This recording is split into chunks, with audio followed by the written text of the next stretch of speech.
Hello, you're watching India Today Tech. I am Pavni Jain. I'm back with another hashtag Let's Get Techie video where I answer to all your technology related questions that you guys asked me in my previous video. So, without wasting any more time, let's get techie and take your questions one by one. Soumya Gupta writes, is it safe to buy OnePlus 8 Pro now? I was scared after seeing the display issue in it. So should I buy it now? See Soumya, your concern is quite genuine because we have read and seen multiple reports in the past regarding the issue of OnePlus 8 Pro. But I'll be honest with you, I didn't face any such kind of a problem on the device that I received. So if you are taking a step back and not buying the OnePlus 8 Pro because of the black bar issue that was stated on the internet, that's alright, it's your decision. But I would suggest you to go ahead with OnePlus 8T, which is even more latest, With that smartphone, you will also save over rupees 10,000 and you'll still get your hands on top flight features included in the OnePlus 8T. Next question is from Shrikant KB and the question is, could you please tell me which is the best camera phone below rupees 16,000? Well, you will get to save rupees 1,000 as I'm going to suggest you Realme 7 smartphone.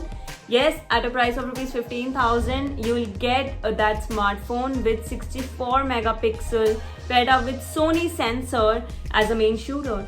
The phone overall has 4 rear cameras and 1 front-facing cameras. And trust me when I say this, all the cameras produce really good pictures. Kotra Chandrahas writes, is it worth upgrading my Poco F1 to OnePlus Nord or should I wait for one more year? See, the OnePlus Nord is the latest and it boasts better software. But I would say if your Poco F1 isn't troubling you much, then you can wait for next couple of months and maybe buy a new smartphone next year. This way you'll also be able to use the latest technology that will be included in your future smartphone. Vivekanand Srinivas writes, which phone has the best camera? I have to select between iPhone 12 Pro Max, Huawei Mate 40 Pro, Xiaomi Mi 10 Ultra and Vivo X50 Pix. Budget is not a constraint, all I need is the best quality. Okay, out of all the phones that you have mentioned Srinivas, I'm going to talk about the first 3 and these are iPhone 12 Pro Max, Huawei Mate 40 Pro and Xiaomi Mi 10 Ultra. iPhone 12 Pro Max its cameras score 4 to 5 points less on DxOMark ratings when you compare it to the other 2 phones that I have mentioned, Huawei and Xiaomi's. But I would say you should still go ahead with iPhone 12 Pro Max, which is Apple's latest top-end model, because overall it's a great value for money package. And even for the cameras, iPhone 12 Pro Max comes with triple camera system on the back, with each camera featuring 12 megapixel image sensor. And that's not the whole thing. The point is that all the cameras produce really good pictures with accurate exposure, and the best part is the cameras balances noise really well.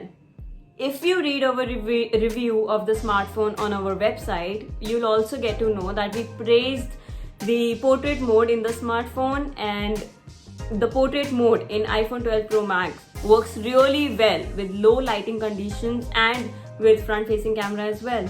So if you buy iPhone 12 Pro Max, it is a win-win situation, So you get the best cameras, it's a fast phone, it comes with really good and clean software, plus the performance, it's really smooth. Pavi Arasu writes, I'm confused between iPhone 11, OnePlus 8, OnePlus 8 Pro and Samsung S20 Plus. Suggest me a good phone. I'm currently using iPhone 7 for the past 5 years. I would have anyway picked up your question, Kavi, if you would have commented just once. So I want to tell this to all our viewers, please don't use these tricks. You really don't have to comment 5 times in a row so that I pick up on your question. The only thing that I ask from you guys is type your question in the comment section, use the hashtag Let's Get Techie and I'll pick it up. So please avoid doing such things.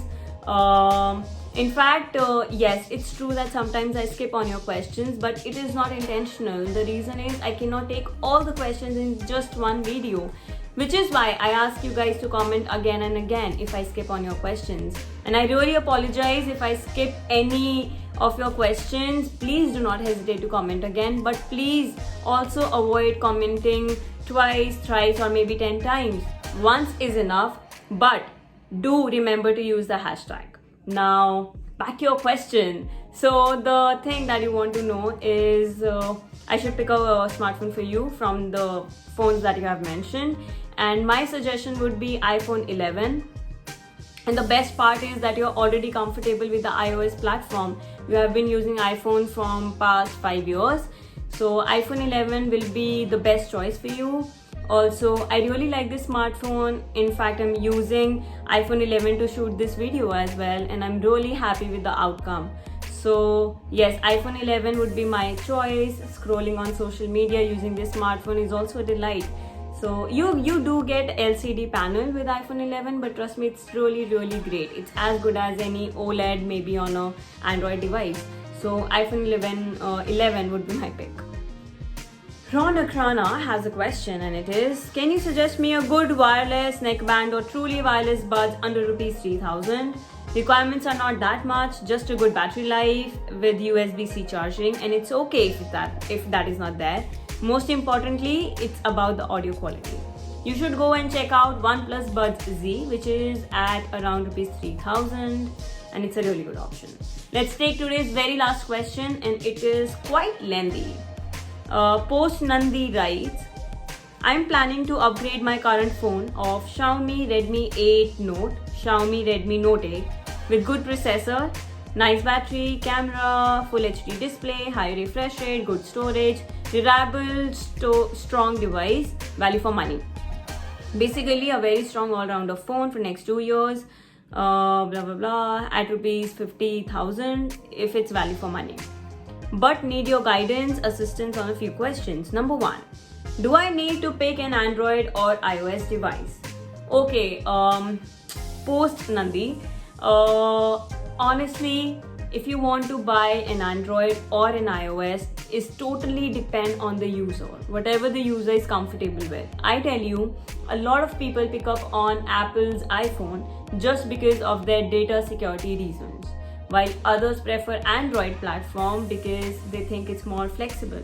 So it totally depends what you are comfortable with and how much you want to really spend on a new smartphone.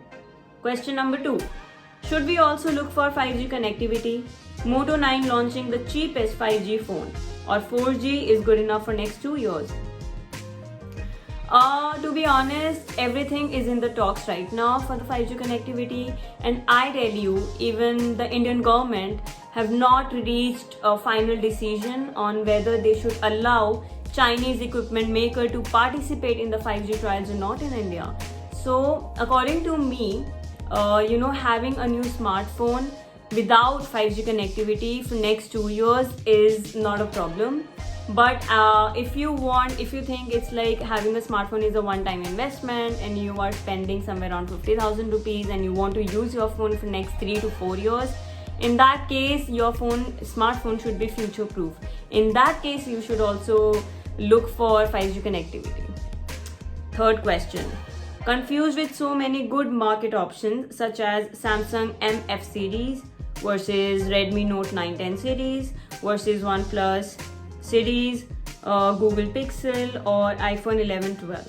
Still couldn't resist or remove iPhone from equation. Kindly suggest me the best mobile. Okay, see, I would say keep your budget somewhere around 30,000-40,000 rupees, because you get really good smartphones in that price bracket. You really don't have to spend 70,000-80,000 rupees for iPhone 12 series smartphones. So for you, I would say if you want to go ahead with an Android smartphone, please go and check out OnePlus Nord, which is under rupees 30,000. Or if you really wish to move towards iOS platform, in that case also you can go and check out iPhone SE 2020, which will somewhere around cost you 35,000 rupees. So in both the cases, either Android or iOS, you only have to spend around 35,000 to 40,000 rupees and you'll get a really great smartphone. Thank you for asking that question. Thank you everyone for asking all the questions. keep shooting more and more questions, and you know how to do that. You just have to ask me a question in the comment section, use the hashtag, and I'll take it in the next week's video. So till then, do not forget to like this video and share it with your friends and subscribe to India Today Tech, and I'll see you in the next one. Thank you.